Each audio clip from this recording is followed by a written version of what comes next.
Thanks, everyone, for joining us at the Project Censored radio show on Pacifica Radio. I'm your co-host, Eleanor Goldfield. We're very glad to welcome to the show right now Maurice Carney, who is one of the co-founders of Friends of the Congo and currently serves as the organization's executive director. He has pursued a Pan-African solidarity mission for the past 25 years to build a global constituency in support of the Congolese people as they strive to fulfill Lumumba's vision of a free and liberated Congo. Maurice, thanks so much for joining us. Thank you. It's my pleasure to be with you. Well, the pleasure is ours as well. It's a mutual pleasure. And I wanted to start off here really with some backstory that clues listeners into the situation and thereby also highlights the extreme dearth of information about the Congo in our corporate media landscape. So to start off here, Maurice, could you talk a little bit about who is M23, the militia backed by Rwanda, and why is Rwanda targeting Congo? Yeah, thank you. The M23, which stands for March 23 movement, actually began in 2012, but it's a part of a series of militia groups that Rwanda and Uganda have utilized over the past 3 decades in order to destabilize the eastern part of the Democratic Republic of the Congo, ostensibly to serve their interests, their security interests, their political interests, and probably most importantly, their economic interests. So both countries, Rwanda and Uganda, have invaded the Democratic Republic of the Congo twice. First time 1996, second time 1998, and since peace deal in 2002, instead of them blatantly just sending their soldiers in, they've used proxies or covers in order to pursue their interests in the Congo. They often use the casus belli of their pursuing militia groups that are a threat to their national interests, and utilize that rationale in order to pursue their own interests in the Eastern Congo. And sometimes they clash with each other. Rwanda, they clash with each other, they partner with each other.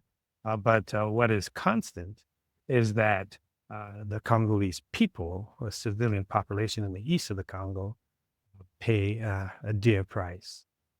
In fact, the United Nations says that the conflict in the Congo is the deadliest in the world since World War II, where an estimated 6 million people have perished as a result of these repeated invasions since 1996.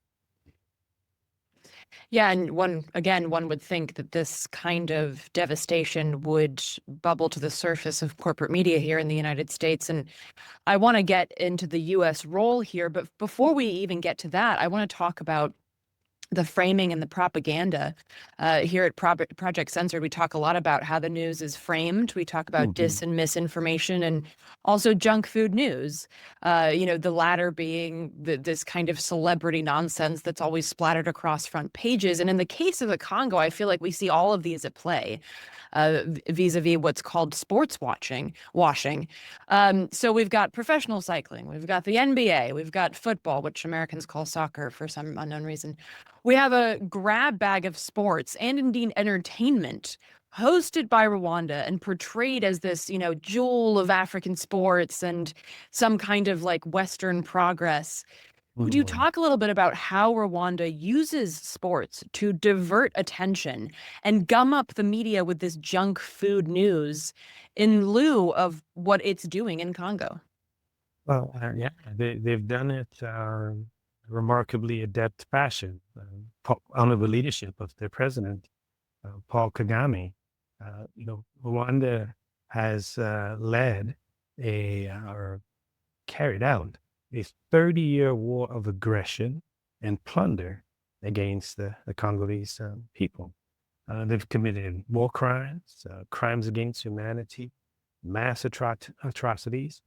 And in 2010, the United Nations published a report called the UN Mapping Exercise Report, where in that report, the United Nations says, if Rwandan soldiers, the crimes that they committed in the Congo were to be brought in front of a competent court, they could be charged for genocide in the Congo.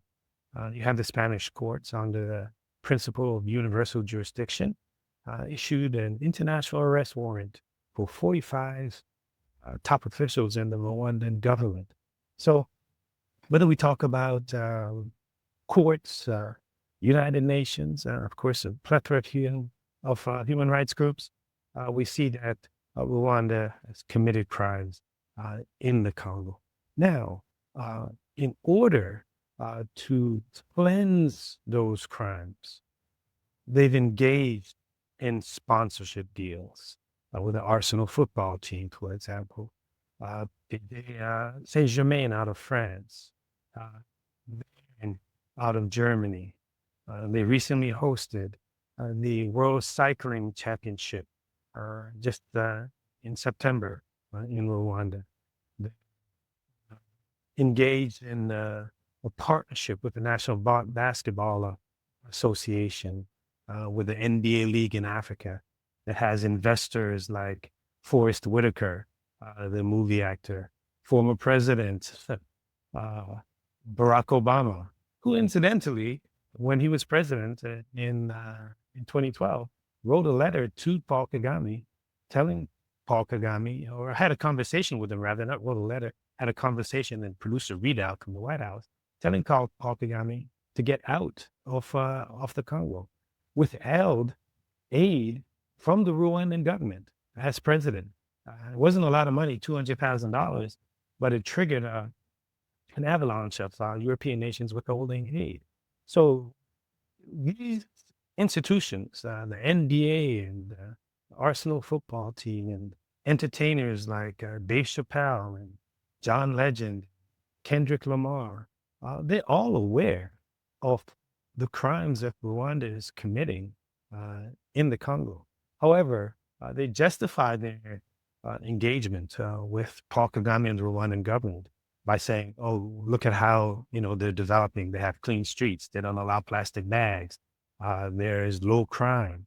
But all of that occurs as a result of devastatingly authoritarian regime. Within the range of Saudi Arabia. The Saudi Arabia that chopped up the journalist was Khashoggi, right? So, if I pronounce his name properly. So, it is that contradiction that exists. However, once Kagame enters into these deals, and he's then presented as a respectable world citizen, not the war criminal that the United Nations stated in the Caesar report, that if brought in front of a competent court, he could be brought up. His soldiers could be brought up on charges for genocide. But part of the reason why he's able to get away with this, it's not solely because of sports washing. In fact, it's more because of how he has positioned himself to serve Western interests, right? He does on the African continent what the U.S. may not want to do itself, right? He serves as a useful agent of imperialism, of neocolonialism, not just for the United States, but also for European countries. For example, in France, he works closely with Macron in order to protect Total Energy's natural gas interests in Africa. Kagame has sent his soldiers to Mozambique in order to clamp down on militia groups there who are threatening the natural gas concessions of Total Energies. And as a reward for that, European Union dole out to him 20 million pounds in 2024 and again in 2025. And they even enter into a critical minerals deal with him, minerals that his militia groups like M23 are capturing in the Congo illicitly and shipping them across the border for them to be sold to the global market through Rwanda. So the dominant reason for his being able to do what he does is because he's a prime agent of imperialism, neocolonialism on the African continent, and he's ready to serve Western interests. Right? Even in a matter of Western countries trying to get rid of or send back asylum seekers. Uh, Kagame offered up Rwanda to Netanyahu of Israel about 6 or 7 years ago, about a decade ago or so, to be a source for Israel wanting to get rid of its asylum seekers. He did the same under Boris Johnson of the UK. Fortunately, the courts in England intervened and blocked the effort for Rwanda to receive asylees from England. He's doing the same under the Trump administration. He's already received one asylee from an Iraqi in Rwanda, and then they're negotiating a possibility of receiving many more under Trump. So he's at service. He's at service to the empire, and as a result of that, you get a pass, a big pass. Yeah, and I mean, contrast that with what we've been seeing recently in the past few years with Niger and Chad and Gabon, and basically telling the French to, it's about time that y'all left. I mean, I want to get more into the U.S. role, and also you mentioned Israel. I want to get into that, but because you mentioned that, the fact that Kagame is so useful to the imperialist nations, what is that relationship then with places like Niger or Gabon or Senegal or Burkina Faso? Well, it's complex, in the sense that uh, a lot of young Africans have bought the propaganda. The U.S. is the propaganda machine that Kagame is plugged into is not just for Western consumption, but it's also for African consumption. You mentioned the French. You have the Alliance of Sahel states. We're talking about Niger, Mali, Burkina Faso, who kicked out the French. Right. Well, just a few years ago, Kagame lobbied the French, Macron, for his former foreign minister, Louis Michel, to head up the Francophonie. The Francophonie is the French corollary of the British Commonwealth. It is the dominant soft power instrument for the French government globally. And the head of that institution, the Secretary General of the Francophonie, is a Rwandan, Louise Mushikiwabo, right? So he's expanding French presence, cultural presence. His people are the number one promoters of French cultural presence throughout Africa and the world, but yet you have a part of Africa that's kicking the French out. So the relationship is complex because you have, for example, the Senegalese president lauding Kagame. They see what he's done in terms of bringing in technology and the stadiums and all of these accoutrements, as something positive. But if you look at the grassroots level, right, grassroots organizations in West Africa who are primarily responsible for the environment that would allow a Chiani of Niger or Goita of Mali or a Traore of Burkina Faso to ascend to power, they're very critical of Kagame. They're clear that he's not in the mold of the Pan-Africanists that we see leading the West African states today. Yeah, and of course, now that you mentioned Pan-Africanism, and I want to talk about the U.S. role because, of course, the U.S. role in the Congo is not new. Just Google Patrice Lumumba CIA and see what pops up there. But there's also it's very much also this modern imperialism with regards to basically the looting of Congolese minerals for the likes of Apple and Ford and Western tech in general. And Israel also has a part in this because, these apartheid settler colonial states will flock together. Could you talk a little bit about the U.S. role, this developing role in the Congo as it looks today? Yeah, I mean, you rightly stated, the U.S. has been deeply involved in the Congo. And what we see in the Congo today is a product, uh, in part, of U.S. engagement. The U.S. mounted its largest covert action at the time, in the 1960s, to overthrow Congo's democratically elected Prime Minister, Patrice Emery Lumumba. Not dissimilar from the role that they played in Iran with Mossadegh, or even Allende in Chile with Allende, uh, or Jacob Arbenz in Guatemala. Patrice Lumumba falls in that category of being a victim of U.S. imperialism and its covert action through the Central Intelligence Agency. So that imprint, not only the United States overthrow Lumumba, which led to his assassination, they imposed a dictatorship on the Congolese people for over 3 decades. There's a gentleman at the Council of Foreign Relations by the name of Stuart Reed. He wrote a book called The Lumumba Plot. If you know anything about the Council of Foreign Relations, it's a company institution. That is to say, the intellectual product that comes out of it justifies the imperial presence of the U.S. throughout the globe.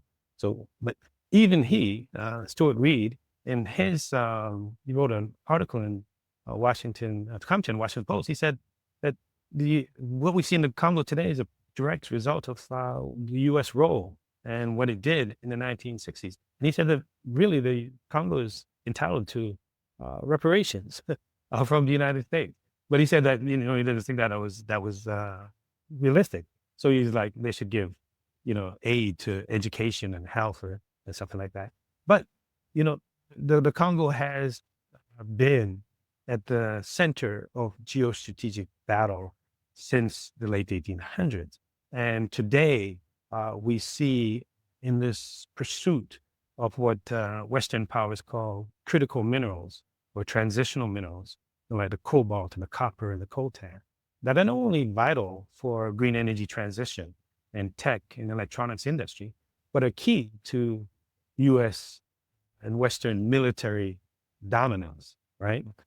We see now that in this pursuit for these critical minerals, the United States is challenging China.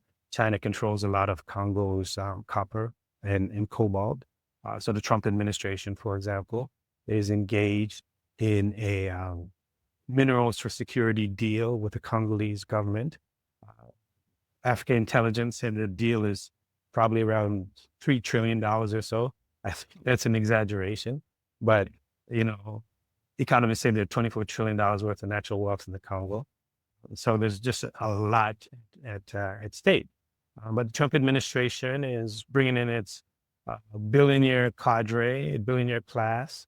There's a gentleman by the name of Gentry Beach out of Texas who was a co-chair of Trump's finance campaign operation.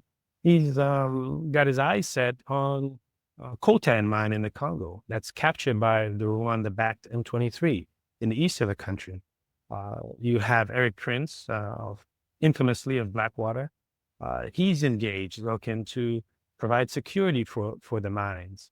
And then you have the likes of Bill Gates and Jeff Bezos and Michael Bloomberg. They have a company called Cobalt Metals. They've raised $1 billion this year to pursue a lithium mine in the southeast of the Congo. So you have and then you have even government divisions like the Export-Import Bank and International Finance Development Corporation. They're looking to match their $2.5 billion that they're putting up to secure U.S. investments in the Congo and Africa with a Wall Street hedge fund called Orient. So there's a tremendous amount of economic interests that are at stake for these minerals that are vital to the electronics industry, vital to the aerospace industry, vital to the tech industry, vital to the military industry. And that what that does, it prioritizes the profit over the people. Where you have a situation in the Congo, 70 million of the Congolese, 110 million inhabitants, live on less than $2.15 a day. At the same time, Eleanor, you have this Israeli billionaire who made his billions off of the Congo by the name of Dan Gertler. He's getting $200,000 a day in royalties because of ill-gotten goods or ill-gotten resources in the Congo. And we're not saying that. The United States government Treasury Department is saying that. They sanctioned in 2016, 2017, right? And he stands to be removed from the sanctions list for his corrupt practices in the Congo by the Trump administration. So that just gives you a sense of how high the stakes are, from the mining companies like Glencore and mining companies, like China Molybdenum and, just a range of companies that are in there right up to the top of the supply chain. Companies like Apple and Dell and Microsoft all are vested. They have their interests in the Congo. Yeah, and I think this highlights another important aspect of media framing is the greenwashing. Like, oh, well, we've got to get lithium for the lithium batteries because don't we all want electric vehicles as opposed to ones that run on gross gas? And that means that we have to do all this mining in the Congo, and bummer for the people who live there. It becomes this kind of this way to flip the argument, like, well, if you're for human rights in the Congo, then you must be against green energy, as if those are mutually exclusive. And Exactly. I wanted to also ask another question about framing, because this is something that you see Israel do a lot. Of course, if you know anything about the history of Israel, you would know that the people who founded this idea, this concept, this project, did not look kindly on those survivors of the Holocaust or those who died. They called them, the weak Jews, and it's good that we got rid of them. But then they realized that they could start using the Holocaust, or what we call the Shoah, as PR, right? Oh, we lived through this, and this is why we need a place, right? And I see a little bit of this with Rwanda, right? Because Rwanda was also, when I was growing up, I remember hearing about the Rwandan genocide.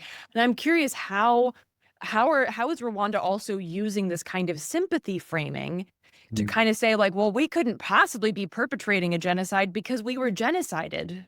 Yeah, no, not a little bit of it, a lot of it. That's central to their argument. And in fact, they've been coached well by Israel, because you have the genocide in Rwanda serves Israel's interests.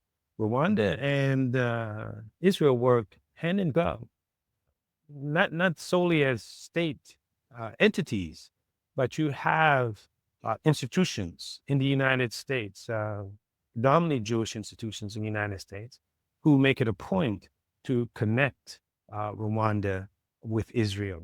I'll give you an example of I think it was last year, 2024, you had a delegation of members of the Congressional Black Caucus going to Israel, right? And not only did they go to Israel, but they also went to Rwanda as a part of the same trip that was supported by a civil society Jewish institution out of Indiana, right? So the two are melded, not solely at the state level, but in terms of the narrative. And Rwanda uses that narrative. ESPN did a piece on, Rwanda's sports washing, and a central part of the narrative by the leadership of the NBA was, look at how far Rwanda has come since the genocide. This guy Kagame stopped the genocide, right? That narrative is a very powerful one that is weaponized by Kagame in Rwanda, and of course by Netanyahu in Israel. So the same playbook is just that Rwanda doesn't play at the same level as Israel does, and but yet it's the extent that it plays is devastating for civilians in the Congo, just like you have civilians in Gaza in that open air prison. the effect is quite similar. Yeah, absolutely. And I wanted to talk a little bit. You mentioned the coverage by ESPN, and I wanted to ask you to talk a little bit about that because something that we talk a lot about on Project Censored is corporate media is not a monolith. Even though we do a lot of critique of corporate media, which is Mhm. necessary, it is important to note that it can be used to bring to light things that are purposefully kept in the shadows and not allowed to bubble to the surface. So I was wondering if you could talk a little bit about the coverage that you've seen of this in places like the NBC and ESPN, and if you think that it's legitimate coverage, like did they do a good job? And that tactic of trying to use, particularly as we look at, it's Congo week now when this airs, and how to use that tactic of reaching out to corporate media as one that's Mm. important. Yeah, it's a what we saw with the ESPN. They did a decent job, considering the constraints that corporate media have. Mm, You know, however, what we saw with the ESPN piece, it was prompted by a human rights organization. Wasn't something that they did of their own volition. I was really surprised to see that they actually did it. Uh, Likewise with NBC. But we have to put it in perspective, Eleanor. It was like one piece, right? Like we're talking about millions of lives lost, right? 3 decades of war, aggression, and terror, right? And you get what? So we can't really like say big them up. I mean, I think the extent to which we dig them up just goes to show the dearth, right, of coverage. So this is what the statisticians call an outlier. It's outside of the bell curve. So we have to really make that point. I can't tell you how many times we've been on and other folks have been on in the Pacifica Network, WPFW and KPFA, and WBAI. It's that kind of coverage, and that kind of coverage only comes not from non-corporate entities, right? That goes in depth, that is consistent over the years. So the fact that we pointed out is because it is so exceptional, not because it is so comprehensive, not because it is so holistic and solid coverage, but we're able to pierce the veil a little bit. So we have to keep that in mind. That we're talking about the extreme exception, and even at that, they pale in comparison to the kind of coverage that we would get from people supported media. Yeah, absolutely. And I think that's a great point because it's often also used as a shield for critique, right? So like the New York Times, Mm. somebody will say, "Well, you didn't cover, this the Congo." And then they can be like, "Well, on page 20 and right next to a Gap ad, we talked about it. So Uh, we did the thing." And it's like, but that's not journalism. uh, So it's important to note that it's oftentimes used as a way to deflect any kind of legitimate criticism. So Maurice, thank you so much for outlining this information and also highlighting how ridiculously little this actually gets coverage mm, in the US, even though, as you pointed out, the US bears a lot of responsibility for the absolutely. situation there. And I'm wondering, we're looking at the Congo week here. What is a good way for people to engage with that, learn more?